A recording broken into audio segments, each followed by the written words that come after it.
ذرا سوچو، آپ ایک دن اسکول جانے کے لیے مرر کے سامنے تیار ہو رہے ہوں اور اچانک آپ کی مرر ریفلیکشن آپ سے بات کرنے لگے اور آپ کو لوزر سے ہیرو بنا دے۔ کچھ ایسا ہی ہوتا ہے ماریا کے ساتھ۔ کہانی کی شروعات میں ہم ایک لیڈی کے پیٹ کی سونوگرافی کی لائیو ریکارڈنگ دیکھتے ہیں، جس کے اندر ہم دو بچوں کو دیکھتے ہیں، لیکن انہیں دیکھ کر ایسا لگ رہا تھا جیسے ایک بچہ دوسرے کو ٹیک اوور کرنے کی کوشش کر رہا ہو۔ یہ کافی زیادہ ڈراؤنا تھا۔ یہاں سے سین شفٹ ہوتا ہے اور ہم ماریا نام کی ایک 17 سال کی ہائی اسکول کی لڑکی کو دیکھتے ہیں جو بہت ہی انٹروورٹ تھی۔ ماریا زیادہ لوگوں سے بات چیت نہیں کرتی تھی۔ وہ اپنے گھر پر بھی ایموشنز کو چھپا کر رکھتی تھی کیونکہ اس کی کوئی بھی بات نہیں سنتا تھا، اور اس وجہ سے وہ صحیح سے کھانا بھی نہیں کھاتی تھی، جس سے اس کا ویٹ بھی کافی کم ہو گیا تھا۔ ماریا کے فادر کا نام ڈین تھا، جو کہ پروفیشنلی ایک پلاسٹک سرجن تھے اور ان کو سبھی چیزیں پرفیکٹ پسند تھیں۔ اسی وجہ سے وہ ماریا سے کافی سختی سے پیش آتے تھے۔ ماریا کی مدر کا نام تھا ایمی، جو ڈپریشن کی شکار تھی اور اکثر اس کو برے برے سپنے آتے تھے۔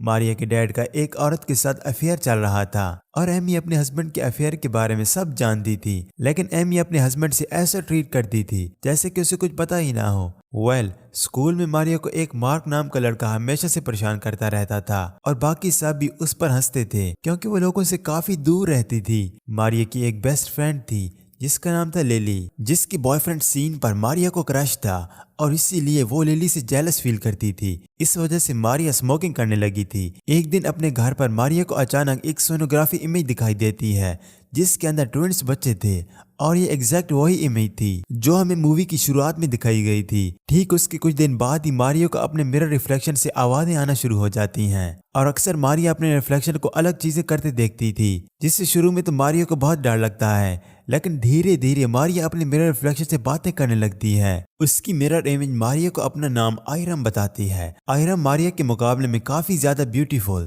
چارمنگ اور کانفیڈنٹ تھی۔ بیسیکلی ماریا جیسا بننا چاہتی تھی، آئرم کے اندر وہی ساری خوبیاں تھیں۔ وہ دونوں آپس میں بہت باتیں کرنے لگتے ہیں۔ ماریا کو فیل ہوا کہ آخر کوئی تو اس سے ملا جو اس کی باتیں اور فیلنگ کو سمجھتا ہے۔ یہاں سے سین شفٹ ہوتا ہے اور ہم دیکھتے ہیں کہ ماریا کو کروم نائٹ میں جانے کے لیے اس کے پیرنٹ فورس کر رہے تھے، لیکن ماریا شیور نہیں تھی کہ وہ کس کے ساتھ کروم نائٹ پر جائے گی۔ کروم نائٹ میں آئس سکیٹنگ ڈانس کرنا تھا اور ماریا کو آئس سکیٹنگ کرنا بالکل بھی نہیں آتا تھا، لیکن اس کی فرینڈ للی اس سے کہتی ہے کہ میں تمہیں سکیٹنگ سکھاؤں گی۔ جب للی اس کو آئس سکیٹنگ سکھا رہی ہوتی ہے تبھی ماریا آئس سکیٹنگ کرتے وقت نیچے گر جاتی ہے اور للی اس کو اٹھانے کے لیے اس کی ہیلپ نہیں کرتی۔ وہ کہتی ہے کہ میں جانتی ہوں کہ تم میرے بوائے فرینڈ کو لائک کرتی ہو، اسی لیے تمہارے لیے اچھا یہی ہوگا کہ تم سین سے دور رہو۔ وہی دوسری طرف ہم سین کو دیکھتے ہیں جو ایک اچھا لڑکا تھا کیونکہ وہ ہمیشہ سے ماریا کی ہیلپ کرتا تھا، اور یہ دیکھ کر للی کافی جیلس فیل کرتی تھی۔ ایک رات ماریا اپنے فادر کے ساتھ باہر گھومنے جاتی ہے جہاں مارک اسے انڈائریکٹلی وے میں تنگ کرنے لگتا ہے۔ اب یہ دیکھ کر ماریا کے فادر اس کو یہ کہتے ہوئے اپنے کلینک پر بلاتے ہیں کہ وہ اسے سرپرائز دینا چاہتے ہیں۔ ماریا سوچتی ہے کہ شاید اس کے فادر اس سے کار گفٹ کرنے والے ہیں تاکہ اسے بس میں ٹریول نہ کرنا پڑے۔ کلینک پر پہنچ کر ماریا کو پتہ چلتا ہے کہ اس کے فادر اس کی نوز اور لپس کی سرجری کرنے کی بات کر رہے تھے تاکہ وہ پرفیکٹ دکھے۔ اس بات سے ماریا اور اس کی مرر امیج آئرم اس کے ڈیڈ سے کافی غصہ ہو جاتے ہیں کیونکہ اس کے ڈیڈ ہمیشہ پرفیکشن کے پیچھے بھاگتے رہتے تھے اور کبھی بھی ماریا کو پیار نہیں کرتے تھے۔ خیر اب ماریا کروم نائٹ میں جانے کے لیے تیار ہو جاتی ہے، لیکن کروم نائٹ میں مارک سب کے سامنے اس کی کافی انسلٹ کرتا ہے، جس سے وہ روتے ہوئے واش روم میں چلی جاتی ہے، جس سے وہ اپنے مرر امیج آئرم سے اپنی جگہ بدل دیتی ہے تاکہ آئرم اس کی ساری پرابلم سالو کر دے۔ اب آئرم فائنینشلی باہر آ جاتی ہے اور وہ ماریا کی جگہ لے کر سب سے بدلہ لینا شروع کرتی ہے۔ سب سے پہلے وہ مارک کو اپنی طرف اٹریکٹ کر کے فیمیل شاور روم میں لے جا کر اس کا گھٹنا ہاکی سٹک سے توڑ دیتی ہے، جس کے بعد مارک ماریا کو کبھی بھی تنگ نہیں کرتا۔ گھر کے آنے کے بعد اس کے پیرنٹس دیکھتے ہیں کہ اس کا نیچر بدلا بدلا سا لگ رہا ہے۔ وہ صحیح سے کھانا کھا رہی تھی، اب باقی دنیا کے لیے تو وہ ماریا ہی تھی، لیکن کسی کو یہ نہیں پتا تھا کہ آئرم نے ماریا کی جگہ لے لی ہے۔ دوسری طرف ماریا بھی بہت خوش تھی کہ اب سبھی چیزیں صحیح ہو رہی ہیں، لیکن یہاں سے سب نارمل نہیں رہنے والا تھا۔ آئرم اپنے ڈیڈ کے کلینک پر جا کر وہاں اپنی مام ایمی اور اپنے ڈیڈ کی گرل فرینڈ کو کال کر کے ایک ہی ٹائم بلاتی ہے تاکہ اس کی موم سمجھ جائے کہ اس کے ہسبینڈ ڈین کا افیئر کس کے ساتھ چل رہا ہے۔ گھر آ کر آئرم اپنی موم سے بدتمیزی کرتی ہے اور کہتی ہے کہ ان کو اپنے ہسبینڈ کے افیئر کے بارے میں سب پتہ ہونے کے باوجود بھی انہوں نے کوئی ایکشن کیوں نہیں لیا، جس پر ایمی آئرم کو زوردار تھپڑ مارتی ہے، لیکن اس کے بعد بھی آئرم خوش تھی کہ اس کی موم کو اس کے ڈیڈ کی سچائی پتہ چل گئی ہے۔ اس کے بعد آئرم آئس اسکیٹنگ کے کچھ دنوں تک کافی زیادہ پریکٹس کر کے آئس اسکیٹنگ سیکھ جاتی ہے۔ تھوڑے دنوں بعد آئرم للی کو دوبارہ آئس اسکیٹنگ سکھانے کے لیے کہتی ہے، جس پر للی اسے سکھانے کے لیے مان جاتی ہے۔ اب جب وہ آئس اسکیٹنگ کرنے جاتی ہے تو للی اس کی پرفیکٹ آئس اسکیٹنگ دیکھ کر شاکڈ ہو جاتی ہے۔ اسکیٹنگ کرتے ہوئے آئرم للی سے ماریا کا بدلہ لینے کے لیے اس کو دھکا دیتی ہے، جس سے للی دور جا کر نیچے گر جاتی ہے۔ اس کے سر میں گہری چوٹ لگنے کی وجہ سے للی آن دا اسپاٹ ہی مر جاتی ہے۔ یہاں پر آئرم رونے کی ایکٹنگ کرتی ہے اور پولیس کو کال لگاتی ہے، اور پولیس کو کال لگاتے ہوئے ان سے کہتی ہے کہ للی آئس اسکیٹنگ کرتے ہوئے پھسل کر نیچے گر گئی ہے اور اس کے سر پر کافی گہری چوٹ لگی ہے اور مجھے لگتا ہے کہ شاید وہ مر گئی ہے۔ وہیں ہم فون کی ریفلیکشن میں ماریا کو روتا ہوا دیکھتے ہیں، کیونکہ وہ یہ سب نہیں چاہتی تھی۔ کچھ ٹائم بعد للی کی باڈی کو دفنایا جا رہا تھا، وہاں پر اس کا بوائے فرینڈ سین بھی تھا اور آئرم اسے غور سے دیکھ رہی تھی۔ وہیں پولیس للی کے مرنے کے بعد اس کی انویسٹیگیشن کرتی ہے، جہاں پر اس کا شک سیدھا آئرم پر جاتا ہے، کیونکہ للی ایک آئس اسکیٹنگ چیمپئن تھی۔ اس کا اس طرح برف سے پھسل کر مرنا ناممکن تھا۔ یہاں سے آئرم سیدھا سین کے گھر جاتی ہے، جہاں وہ سین سے کہتی ہے کہ وہ اس کو بہت لائک کرتی ہے، جس کے بعد وہ دونوں انٹیمیٹ ہونے لگتے ہیں۔ اس سے ماریا کا ایول روپ یعنی آئرم ماریا کی باڈی کا استعمال کر کے اپنی خواہش پوری کر رہی تھی۔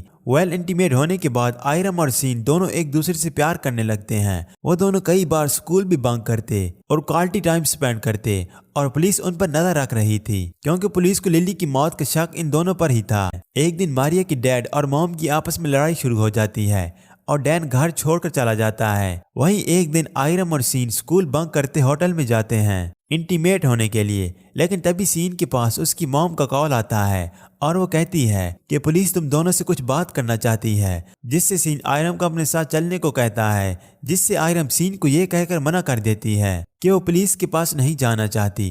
اتنا سنتے ہی سین کو آئرم پر شک ہونے لگتا ہے، تبھی آئرم سین کو سر پر بوتل مار دیتی ہے، جس سے سین کی موقع پر ہی ڈیتھ ہو جاتی ہے۔ اب آئرم ڈرنک کر کے ماریا کے ڈیڈ ڈین کے کلینک میں جاتی ہے، تب وہاں پر کوئی نہیں ہوتا تو وہ اپنے ڈیڈ سے کہتی ہے کہ کیا آپ مجھے تب بھی پیار کرتے جب میں پرفیکٹ نہیں ہوتی۔ یہاں ہمیں پتہ چلتا ہے کہ اصل میں مووی کی سٹارٹ میں ہمیں سونوگرافی دکھائی گئی تھی، وہ ماریا کی موم ایمی کی پریگننسی کی تھی اور اوریجنلی ماریا کی ٹوین سسٹر تھی، جس کو ہم آئرم کہہ سکتے ہیں۔ اب جب وہ دونوں پیدا ہوئی تھیں تو ماریا تو بالکل نارمل تھی، لیکن آئرم میں ایب نارملٹیز تھیں اور اس کی فزیکل ڈیفارمنٹیز تھیں۔ اب جیسا کہ ہم جانتے ہیں کہ ڈین کو شروعات سے ہی چیزیں پرفیکٹ پسند تھیں، تو اسی وجہ سے اس نے آئرم کو زندہ ہی گھر کے آگے دفنا دیا، اور یہ سب وداؤٹ ایمی کی پرمیشن کے ہوا تھا، جس کی وجہ سے آئرم کی آتما مرر ورلڈ میں ہی پھنس گئی تھی۔ اور جب ماریا بڑی ہوئی تو آئرم نے اس کی باڈی پر ٹیک اوور کر لیا۔ یہاں پر ڈین جواب دیتا ہے کہ ہاں میں تمہیں تب بھی اتنا ہی پیار کرتا اگر تم پرفیکٹ نہ بھی ہوتی۔